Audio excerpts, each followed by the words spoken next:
What's up? It's your guy Lukey with The Good Fight, and I'm here with Ebenezer Griffith ahead of his upcoming fight. Ebenezer, how are you doing? Man, I'm doing phenomenal. I'm incredibly excited for this opportunity. To be fighting on August 22nd. It's a it's an incredible card. Everything from what we're doing with the Cancer Foundation, to also fighting on an iconic venue like the Santa Monica Pier. I think that's it's definitely one of those moments I'll remember for the rest of my life. Um, being able to tell my future kids like, hey, I fought on the Santa Monica Pier. I think that's going to be something that lives on forever. Talk to me. Like last time we had a deep conversation about how you're more than a boxer. A boxer isn't your identity. Why don't you tell the people about kind of that meaning for you? So,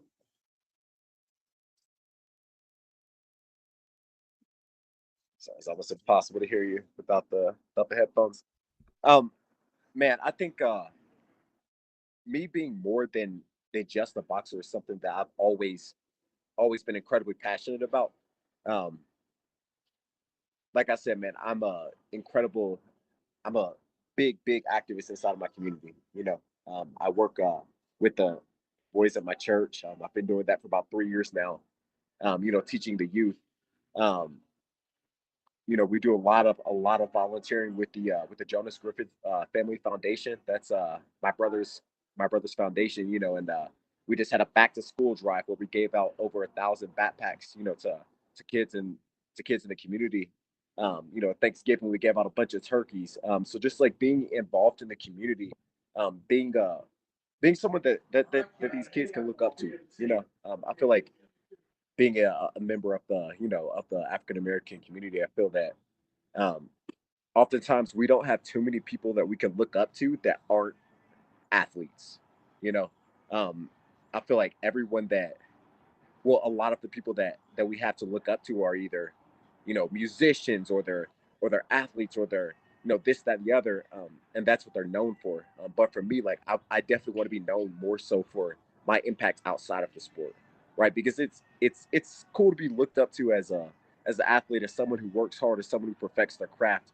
But for me, like my impact, I want it to be so much greater than just the sport of boxing. You know, and I feel like that's where you truly leave legacy.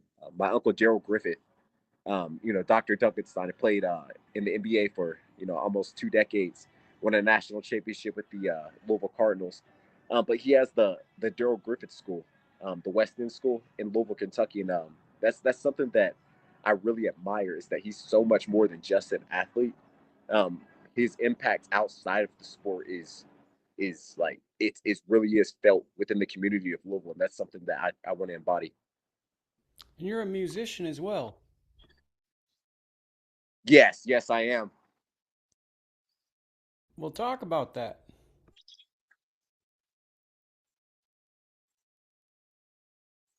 I'm sorry, I can't hear. So I said, why don't you talk about that? Because that's kind of fascinating. There's not a lot of boxers that are musicians.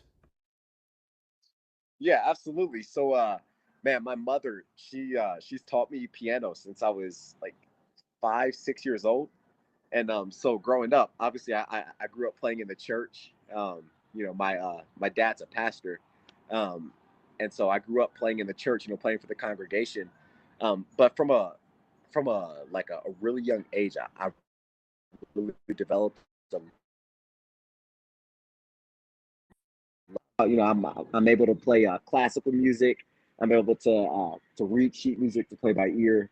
It's something I'm incredibly passionate about, and man, like I love it. It's one of the most beautiful things in the world when you're able to pick up a piece of music that was composed 300 400 years ago and still be able to play that same melody that the greats 200 300 years ago were playing. um, I even taught myself how to play the guitar when I was in college, and I'm overall just incredibly passionate about it. Um, when I'm in the gym, I'm kind of known for having all different genres of music, from country music to rock music to like Christian music to rap music. Whenever we're in the gym, we're playing all different kinds of genres. So it's something that's very passionate. Your last fight was impressive. You stopped Wayne Bordeaux. He went to the Olympic trials, good amateur, and you got a stoppage. Now you're fighting Solon. I can't ever say this guy's first name, but you're in another good fight. Talk to me about your last performance, and then let's build onto that towards where you're going with this fight. Right. Man, last performance. I talked a lot before the last performance. I'm not gonna lie. I definitely talked a lot before that fight in Vegas. And my opponent, he definitely did a lot of talking as well. And so leading up to that fight, it was I felt like it really was my moment of breakthrough, to show not only the boxing community, but the sports community as a whole exactly who I am, you know. Um, and there was a moment between me and my opponent that went semi-viral of us at weigh-ins, getting into it after we stepped on the scales, and that moment went semi-viral. And when I knocked him out with that body shot, and I saw him just like lying on the canvas, it was a it was an incredibly vindicating moment. You know, it was validating, but it was also vindicating, because we did have that altercation, the day before, and being able to stop him in that fashion, because it's one thing to get a stoppage, but it's another thing to get a stoppage to the body, you know, and like when you just see that guy in front of you crumble, and they don't get up, and you're just standing there victorious over them. It's one of the most vindicating moments, and man, I feel like after that fight, I really did announce that Ebenezer Griffith from Louisville, Kentucky, is here, and he's here to stay. He's not just a flash in the pan, but I'm here to stay. And man, leading up to August 22nd, um, I'm super excited to showcase my skills again, because man, I've been working hard. I really have been working hard. I'm one of these fighters that I don't take time off from the gym. And I know a lot of fighters say that, but you can ask like everyone inside of my community, all of my coaches, all of the kids that are inside of the gym, how often they see me. They'll tell you every day, multiple times a day. Um, I'm as dedicated as they come. Man, always say that I'm cut from the old school cloth, like George Foreman and Muhammad Ali and Joe Frazier, like those guys. Man, I'm not cut from the cloth that these modern day fighters are cut from. I truly am cut from a different cloth. I have this perspicacious spirit inside of me that I will never give up. You know, my mental fortitude is like none other, man. It's I think honestly that's my biggest attribute is my mental fortitude. My perspicacious spirit. And August 22nd, I really am looking forward to showcasing it because we do have a good opponent, in front of us. He was an Olympian for Colombia, um, and this is a good fight. It's a good step up fight, and I'm excited to show everyone that I am exactly who I say I am. I am exactly who I say I am. Um, Oftentimes we hear fighters talk a lot about, oh, I'm going to do this and oh, I'm going to do that. But for me, I really want people just to know that I am exactly who I say I am. Okay. What were you boys hooting and hollering about at the weigh-in, you and Wayne? What went down there? It's he was a fiery guy. He had a fiery personality. He was bragging about where he was from. He was telling me he's like, man, I'm from Louisiana, and I'm like, brother, I don't care where you're from. I'm a child of God. Like I don't care where you're from. You're gonna get it either way. And definitely bubbled over. We had to be separated, and we got into it backstage as well. And I remember telling him, I told him I was like, I've seen 100 guys like you. Referring to my amateur days.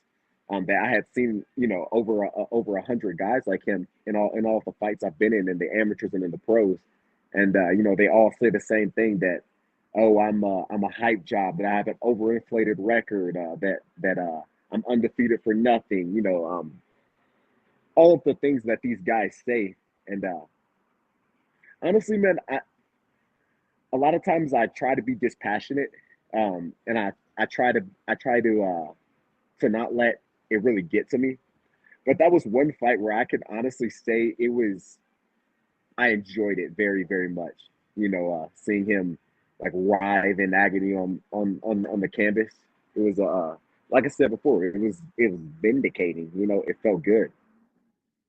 And then finally, I want to end this. The two last things I want to touch on is you finding your love for boxing during the COVID-19 pandemic. Talk through that and talk about like deciding to be a pro boxer through that love of boxing that you found once again. Yeah, so as a kid, growing up in boxing, 12, 13 years old, I was always good. I was always like one of the best my entire life. And it came so naturally, it came so easy. There wasn't really a lot of adversity. And when COVID happened, it was the first time in my life where I truly experienced adversity with the sport. That being that there were no club shows, there were no tournaments to go to and fight. There was no end goal. There was nothing that I felt like I was truly working towards. And so for me, being in the gym day in, day out, 2 to 3 times a day, my coach, he owned a gym and you know, we would wake up every single day and I would go to the gym and train at 7 a.m. Then I would go home and I would go for a 4 mile run. Then I would go back to the gym that night, working out 3 times a day for months on end with no end goal in sight because it's COVID. There were no national tournaments, there were no club shows happening, and so that was one of the most testing periods of my life. But it was also the moment that made me fall in love with the routine. Boxing is a very monotonous sport. Sometimes you show up to the gym, you do the exact same thing day in and day out, and a lot of times your days could blend together. And I feel that that's when I truly fell in love with the process. You know, when I was younger, like I loved to fight, and that was my reason for boxing. Like I love to fight, and like I love to get my hand raised, and I love to show out in front of my family, and show out in front of the whole city of Louisville, Kentucky. But after COVID, man, I really fell in love with the process, with the monotonous duties of training. Um, and that's not an easy thing to say. It wasn't easy, to transition from just loving the shine and just loving the winning. But once COVID happened, like I truly had to fall in love with the sport. I had to fall in love with the process, not with just the outcome. And now tell me about your training situation. Where are you training? Who was training you? And kind of maybe some of the guys that you're sparring. Yeah, so I'm this training camp. I'm holding it in Denver, Colorado. I currently live in Denver, Colorado. I'm from Louisville, Kentucky. I moved here after the Olympic trials. Um, to make Colorado my full time home, and I love training in Denver. It's called the Mile High City. It's over a mile above sea level, and but I think one of the things that I love is living in the altitude. Right, it's one thing to hold a training camp here and just to train in the altitude, but for me, living in the altitude, I feel that it takes my cardio to a whole new level, and my in my indefatigability, it really is second to none. Like I don't get tired in the ring, and I think that's I owe a lot of that to one my hard work, but also to the altitude here in Colorado.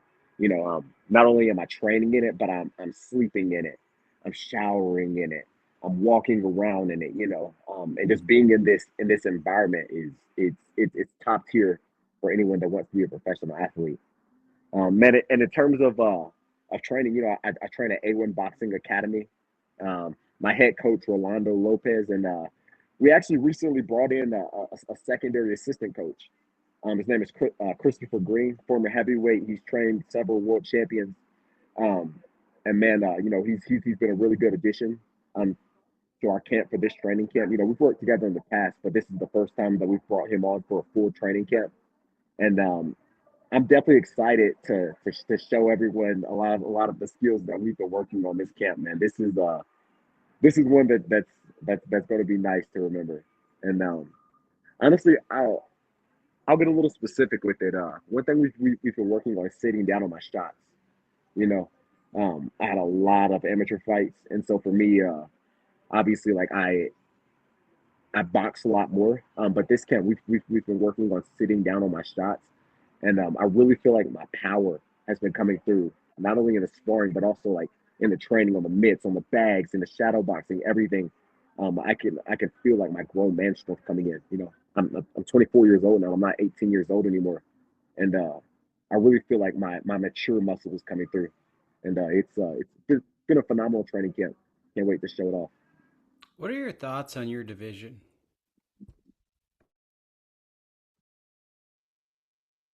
Ooh, it's a good question.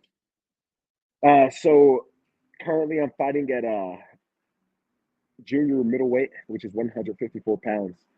Um, it's a stacked division for sure. There's no shortage of marquee matchups and big names in the division. Um, and it's a division that I feel like I 100% have the ability to take over. I'm not a small guy. I'm a full fledged, like filled out 154 pounder. And I think even from my last fight, people could see that when I was 23 years old. I'm a fully fledged junior middleweight, super welterweight. I fill out very nicely at the weight class. Um, I think that this is a division where I've been saying for years now that by fight 15, I wanna fight for a world title, and that's 6 fights away from me. And man, I truly do believe that I have the ability not only to fight for a world title in this 64-pound division. Um, man, I honestly can say that I'm ready for all of these top guys. Um, from the things that I've done in sparring, um, from the fighters that I've been in there with, from the praise they've given me after we've worked, from the praise that different coaches have given me after I've worked with these different fighters. Um, Look, I honestly can't say that soon, man. By fight 15, I am going to be fighting for a world title. And not only am I going to fight for the world title, but I'm going to win it. Great. So, where can people follow you and support your journey?